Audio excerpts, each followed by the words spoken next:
Hello and welcome to this bonus episode of Technically Fundamental, a podcast where we bridge the gap between lines and numbers for smarter investing.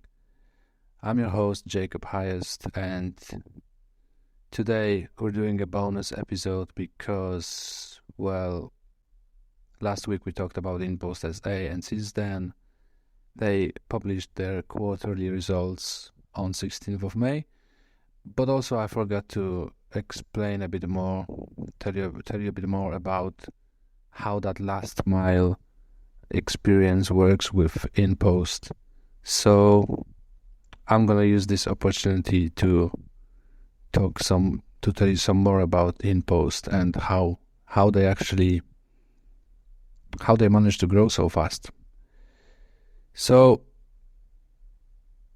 let's start with what I actually forgot to tell you in episode 2 of our podcast. How does last mile delivery look in the UK? I've lived in this country for almost 9 years, and last mile is a massive issue which no one but Inpost is trying to fix, right? When I arrived in the UK, I was a lodger. I lived with my landlord, and it was so astonishing to me. I was so surprised when I found out that Royal Mail and many other courier companies leave parcels in your bins, in your rubbish bins, or somewhere in the bush, or somewhere in the stairwell, or somewhere at the gate, and they just mark it as left in a safe place. Yeah, the bin as a safe place. Amazing. Even yesterday, I've been here for 9 years, but even yesterday, Royal Mail gave me a 3-hour window for delivery. And that's actually amazing. 3-hour window is very good. And they've managed to actually deliver the parcel within those 3 hours. But some couriers, they give you a window from 9 a.m. to 6 p.m. 9 a.m. to 6 p.m. That's just incredible. That's how can they expect a person to stay at home from 9 a.m. to 6 p.m. waiting for a courier to show? You spend whole day at home only to get the message, sorry we've missed you. Our courier was there, but no one was home. Hell, I was home all day, and still you've managed not to deliver my parcel. Can you imagine? It happens every day. It happens every day in this country, in the UK. I've seen parcels left at the gate. I've seen parcels left outside of the gate in the rain. I've seen parcels left and gone missing in the stairwells or in completely random places. People know it's an issue. People complain about it all the time, but no one is actually doing anything about it. And here comes the Inpost. How convenient it is to just order something online and don't care about when the courier will come. It doesn't matter. He leaves your parcel in the automated parcel machine, in Inpost parcel locker, and you can pick it up whenever you like. And yeah, you know parcel machines exist, right? They've been here, they've been around. Amazon put some lockers around the place, but in quite crappy locations, to be honest with you, in shopping malls and very far away from your home. So you actually have to go somewhere to do the shopping or make that extra effort to pick up your parcel from the locker, which is like a couple of miles away or half a mile or a mile away. Whereas Inpost tries to put all those lockers within maximum 7 minutes walk from your home. And that's convenient. You pick them up whenever you like, at night, on holidays, it doesn't matter. You just go there, scan your code, and pick up the parcel. So there you have it. Why are they growing so fast? Because they solve the problem, massive problem with home deliveries. They change the paradigm into out-of-home deliveries. and not even pick up and drop off points, which they have, obviously. But if you want to get your parcel from the shop may be closed. The machine is never closed; it's always open 24/7. So that's like maximum convenience possible. And I forgot to explain how big of an issue it is in the UK. How big of an issue it was in Poland 10 years ago, and in the meantime, when no one was actually thinking about it, Inpost changed the whole delivery system in Poland. That's why they have over 40% of market share in deliveries. That's why every other courier in Poland is struggling when Inpost is blooming. And I'm convinced they will duplicate that success in Western Europe, because as surprising as it is for me, a person coming to the UK from Eastern Europe, they have the same issues, but actually worse than they were 10 years ago in Poland. Much worse. No one would have ever left a parcel in the bin in Poland. No one would have left it outside of your house where it's unprotected from rain, from theft, from nothing. It's just outside. It's not delivered when it's outside, is it? You haven't even seen that parcel, and yet they couriers in the UK, they market as being delivered. That's, for me, it's just unimaginable. That's not the delivery you want from you pay for it, you know. It's not only the transport, the delivery itself is important. You have to get the parcel to your hands or actual safe place, not outside the gate. So this is very important. This is very important because that's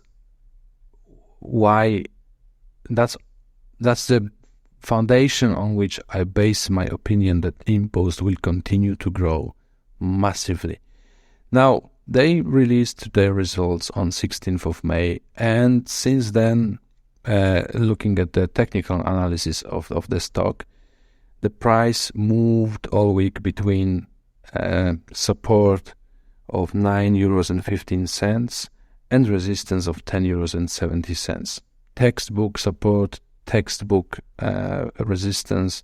We talked about them last week when we touched on the technical analysis of Inpost, and just textbook price action over there.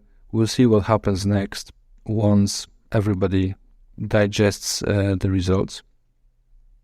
Obviously, many people probably thought that results were not too good because the revenue went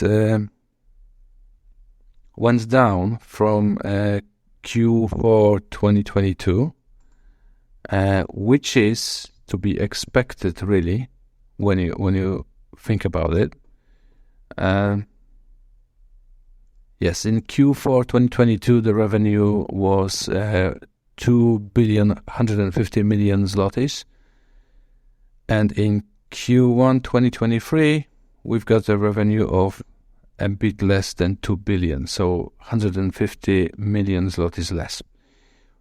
But you have to bear in mind that in Q1 2022, so a year ago, the revenue also went down from Q4 2021. In Q4 2021, it was it was 1,677 million. And in Q1 2022, it went down to roughly 1.5 billion. And yet, few quarters later, Q4 2022, we've got 2,150 million. So it's actually good news. It means between the Q4, which is really, really busy for any e-commerce, Christmas time, presents and stuff, Q3 is really busy as well. And after those 2 quarters, Q1 2023 is actually still busy. It didn't go down massively. It's just a minor blip on the revenue. They delivered almost 200 million parcels. Right, 22 million less than in Q4 2022, but again, that's to be expected. In Q1 2022, they delivered 164 million parcels. And that revenue split and number of parcels split, think about the UK and Italy for a minute. Because those are the markets that will grow right now really, really fast. And you can see that already in the results.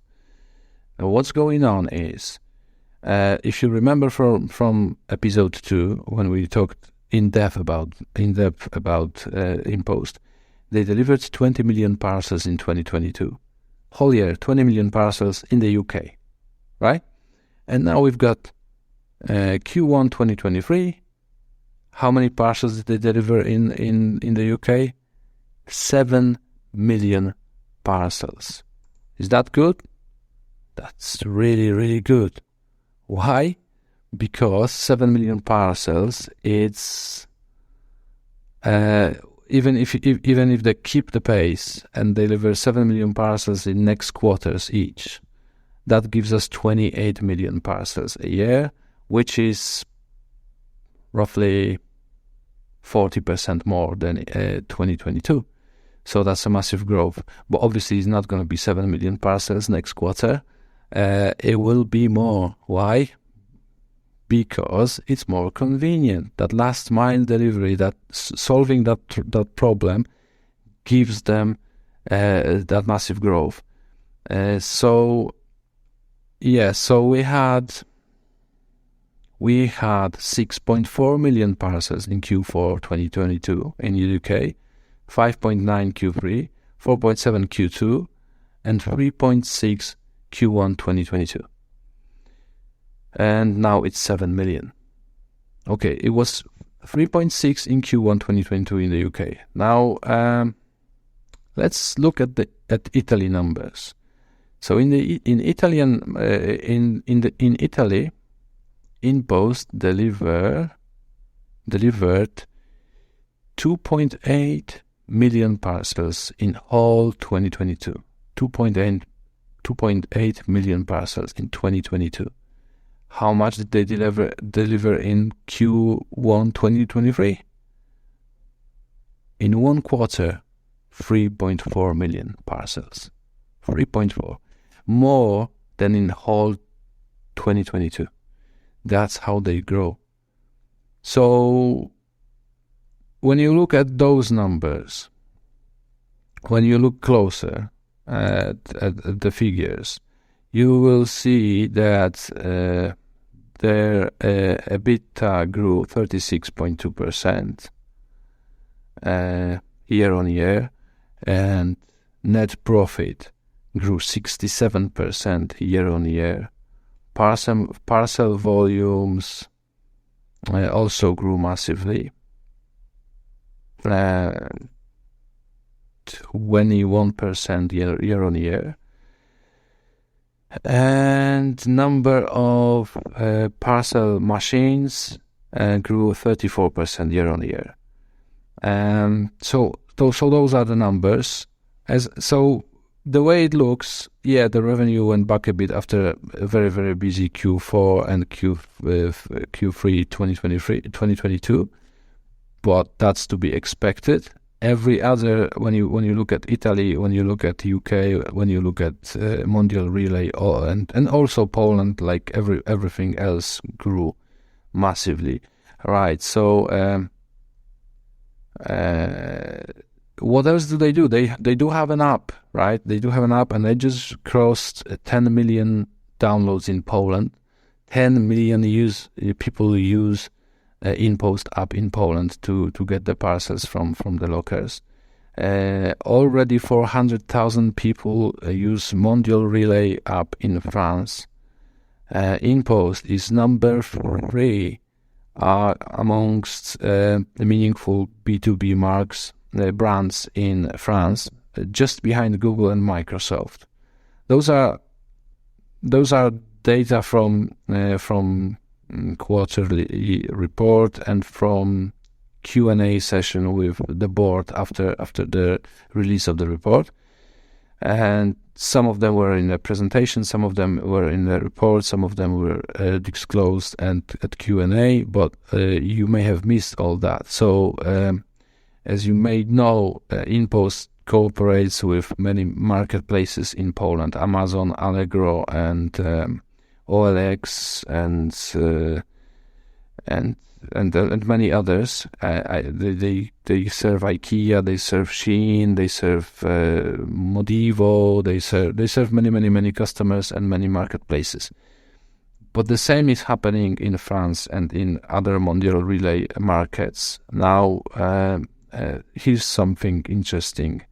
In France, they do something called package free, like package free and label-less returns for French Amazon. Package free.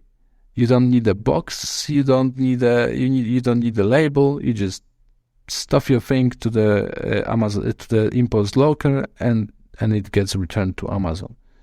They've signed a new contract with Sports Direct in the UK for fast returns, and that contract just started on 12th of April. So that's the second quarter, Q2 2023. We will see results of that contract on the next quarterly report. What else? We've got 56.3 million parcels delivered in France, 132 million in Poland. So when you look at that, they're closing in France to 50% of volume of parcels that they have already in Poland. So that's massive growth, massive. And very important news. I know that Inpost has rising competition in Poland. They have AliExpress is putting their own parcel machines, and Allegro is doing it, and Orlen and many other companies. But what Inpost data suggests is that every APM with competition standing nearby has actually better volume of parcels and better return on investment than the APM with no competition nearby. Right, let me say that again. When competition is present nearby, the APM is actually generating more parcel volumes. That's just incredible. So that means that when competition is fighting for survival and trying to bite Inpost, a bit, it doesn't do anything. People try competition's offering and then switch back to Inpost, and competition basically is a reason for the Inpost APM to generate even more volume. It blew my mind. So yeah, I think that's all I wanted to say about Inpost results and price and recent price action and the actual problem they solve as a company. That's what the reason that gives them so much growth, actually.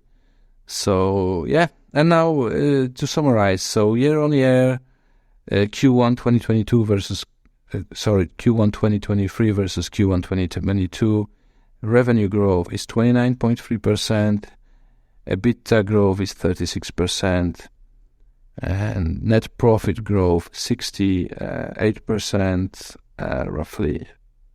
Increase in APM's numbers 98% year on year. Increase in PUDO points is plus 24% year on year. And increase in parcel volumes is 28% year on year. If that's not good, if that's bad quarterly result, I don't know what good quarterly result is.